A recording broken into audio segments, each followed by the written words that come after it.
Сәлеметсіздер ме достар? Бүгін сіздерге желіден алынған кек деген әңгімені оқып берейін. Лүпіл басып қолдап отырыңыздар. Шәріптің қыстық үйіне еңкейіп екі бүктеліп кіресің. Маңдайшасы қандай аласа болса, табалдырығы да сондай биік. Қарағайдан қиып салған екі бөлмелі дөңбек үйдің ауызғы бөлмесінен көңнің иісі шығатын. Көктемде төлдеген қозы-лақтарын осында байлайтын. Төбедегі кішкентай терезеден түсетін күннің жарығы да әлсіз. Сол жақ босағаға берзенттен шымылдық тұтқан. Оны Шәріптен басқа ешкімнің түруіне қақысы жоқ. Өйткені оның ар жағында самсап тұрған қасқырдың терісі бар. Тұмсықтарынан тізіп ілген қасқыр терісі аласа дөңбек үйдің бойымен бірдей болып, құйрықтары шұбатылып жататын. Шәріп осы өлкеге аты шыққан сұр мерген аңшы, тегі Тыва жұртынан баяғыда Алтай жаққа әлде бір себептермен көшіп келген ақ соянның ұрпағы. Қазақшаға да судай, қазақтар мұны қасқыр Шәріп деп те атайтын. Алты тарын асынып алған Шәріп жылдың 4 мезгілінде де үй бетін көрмейтін. Үйдегі әйелі, 4 баласы, жалғыз кәрі шешесі де өз тіршіліктерін өздері құрап отыра беретін. Бір келгенде ұн шайын әкеп тастайтын. Бұл жоқта үйін талай рет қасқырлар торауылдаған. Адамнан ықпаған қасқырлар күндіз де көрініп жүретін. Қораның тап желкесіндегі жалама жартастың биігіне шығып алып, таң атқанша ұлыған түндері де болатын. Үйдегілердің зәре-құты қашатын. Байқұс кәрі шешесі таң атқанша бұрқанына сыйынып шығатын. Жалғыз баласы Шәріптің амандығын тілейтін. Өткенде бір дастархан басында кең отырғанда, балам, ес білгеннен бергі ғұмырың аңшылықпен өтіп келеді. Тау-тасты кезіп аз жүрген жоқсың. Әр нәрсенің шегі болады. Сөзімді тыңдасаң, ақылымды алсаң, осыны енді доғар. Қашанғы тас түбінде отырамыз. Елдің іргесіне жақындап қонайық. Өсіп қалған балаларың бар, соларды ойла. Тұздың тағысын сен құртып біте алмайсың. Қасқыр киелі аң. Киесі атама деп қорқамын деген. Шәріп мырс-мырс күлген де қойған. Сосын аз ойланып отырып, шеше-ау, осы менің аңшылығымнан не жаманшылық көрдіңіздер? Бізді асырап отырған қасқырдың терісі емес пе деп сөзін сүзбе бауыздатып тастай салған. Кешеден бері мылтығының оқпанын, шақпағын сүртіп, майлап, ұңғысын тазалап, тағы бір жортуылға дайындығын қамдаған. Ертесінде азық түлігін жарау торы атының қанжығасына байлап аттанып кеткен. Бағыты Ақсу. Сайдың ішін қуалап суық жел үрлеп тұр. Таудың биік жондарында сіресіп қар жатыр. Аспанда ала-шұбар ғана бұлт бар. Құс аяңымен қаптаға жүрсе, түс ауа Ақсудың да алқымына ілініп қалар.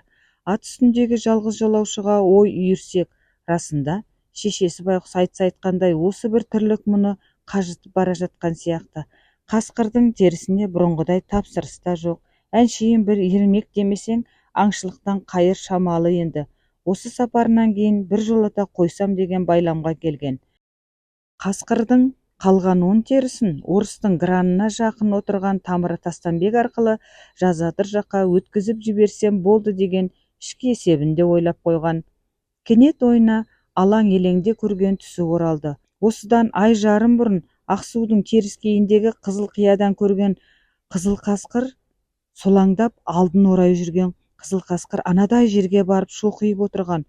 Бұл мылтығын оқтап жақындай түскен. Жаяу екен, ойпырмай, атым қайда қалды деп ойлайды екен. Жақындаған сайын әлі қасқыр еркелеп, құлақтарын жымқырып, сабаудай ұзын құйрығын бұлаңдатқан. Енді бір сәт әппақ тістерін ақситып ырылдаған кейіп танытқан. Жоқ, бұл қасқыр емес екен. Қап-қара ұзын шашын тарап отырған қызыл көйлекті қыз екен. Сондай сұлу, бала ғашығы Арунаға ұқсайтын сияқты. Ұқсайды емес, дәл өзі. Оны көрмегелі қай заман. Бұл кезеңге мылтығын жанына жай алып жақындай бергені сол еді. Қыз дәу қасқырға айналып тап берген.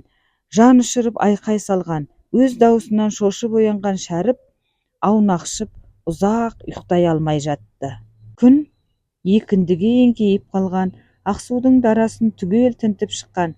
Қызыл қасқыр көрінбеген. Тастың түбіне отырып жүрек жалғаған. Шәріп торы атына қайта мініп, тіп-тік шағылдың етегіне айнала берген. Аты оқыс осқырынып, сол жағынан үркіп қалған. Есікпен төрдей болып созылған қызыл қасқыр мені көрдің бе дегендей асықпай қозғалып тепсеңге қарай кетіп барады екен. Бұл жалма-жан мылтығына жармасқан мүлт кетті. Бірінші оқ шаңқ етіп тасқа тиді. Атынан ырғып түсіп, жүрелей отырған қалпы құлақ шекеден көздеген оқ дарыды. Бірақ құлақ шекеден емес, бел омыртқадан тигендей болды.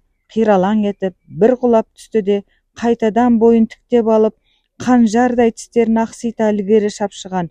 Бұл соңына түскен. Әп-сәтте шағылдан әрі өрлей тырмысқан қасқыр сандықтай тастың тасасына жоқ болған. Аңшы қасқырдың оң жағын орай шағылға тіке тартқан. Бұл енді шағылдың үстінен көтерілгенде қасқыр бұдан да қия күдірге қарай өршелене ұмтылған. Қайраты әлі мықты секілді. Ұлы кеудесіндегі күш пен ыза оқ үзіп кеткен белі мен бөксесін биікке қарай тартып барады. Тісін қайраған аңшы да соңынан қалар емес. Оңтайы келсе енді бір оқпен жайратып салмақ. Бірақ қапысын таппады. Тағы бір оғы зая кетті. Қолы дірілдеді, әлде көзі бұлдырады. Бұрын мұндайы жоқ еді, екеуі де беріспеске бекіген. Анау тұрған биік шыңға қарай жанталаса ұмтылған қасқыр бұған алдырар емес. Етекке қараса аты көрінбейді. Жартастың далдасында қалған болуы керек. Қызыл қасқыр күртік қарға малтығып шыңның мұзды беткейіне қарай өршеленіп барады екен. Ол да бір сәт дамылдағандай болған. Тұлыптай басын көтеріп, бөксесін қарға малып отырды. Осыдан оңтайлы сәт табылмайды. Әнтек араға шықтық, біршама алыс. Шәріп дымын ішіне тартып ұзақ көздеген. Алтатардың көрсеткен даусы тауды жаңғырықтырды. Тиді? Жоқ, тиген жоқ. Аңшының көзі бұлдырап кеткен. Жалп етіп құлаған секілді болған қасқыр созалаңдап қайта тұрып, мұзды шағылға жабысып қалған. Бұдан ары өрмелеу аңшының өзіне де қауіпті. Сүт пісірім уақыт мұзға жабысқан қасқырды аңдыған. Тырп еткен жоқ. Өлдіге санаған. Расында, бел омыртқасынан жараланған қызыл қасқыр құлақ шекеден тиген соңғы оқтан мерт болған. Екі аяқты пендеге терісін алғызғысы келмеген ол Алтайдың мәңгі мұздығына дейін жетіп, сонда жан тәсілім етіп еді. Мұзды шағылға жармасқан қалпы, от шашқан көкшіл көздерінде Алтайдың қысқы ымырт кеші талаурап батып бара жатқан көп күрең күн аунап түскен болатын. Таудың ішін қараңғылық қымтай бастаған. Аяғы тайып жазатайым шағылдан құлаған аңшы мылтығынан айырылып, оң аяғынан майыл болып үйіне әзер жеткен. Шор болып біткен аяғын ақсаңдай басып, от басында отырып қалған. Арада 6 жыл өткен. Былайғы жұрт Шәріптің аңшылығын да ұмыта бастаған. Шәріптің өзі де ескі досы ғой, үлкен ұлын жұмсап, қорым тастың арасында қалған мылтығын алдыртқан. Ол содан бері төсегінің тұсында ілулі тұрған. Аңшылықпен бірге Шәріптің үйінде тіршіліктің кетуі кеткен. Шешесі о дүниелік болды. Торатын былтыры қасқыр жәукемдеп кеткен. Тобан аяқ Шәріп жаяу қалған. Мұңшылық пен жоқшылық меңдеткен баяғы аңшы ескі мылтығын иығына іліп, бұзаулы сиырын жаяу айдап шыққан. Қыстауына қарай кеш түсе ілінемін ғой дегені бекер болды. Күздің ызғары мортық аяғын қақсатып жүргізбеген. Түн қараңғылығында қалған. Көзге түртсе көрінгісіз. Ішке сайдың аузында мұны үйірлі шие бөрілер қамаған. Ескі мылтық от алмаған.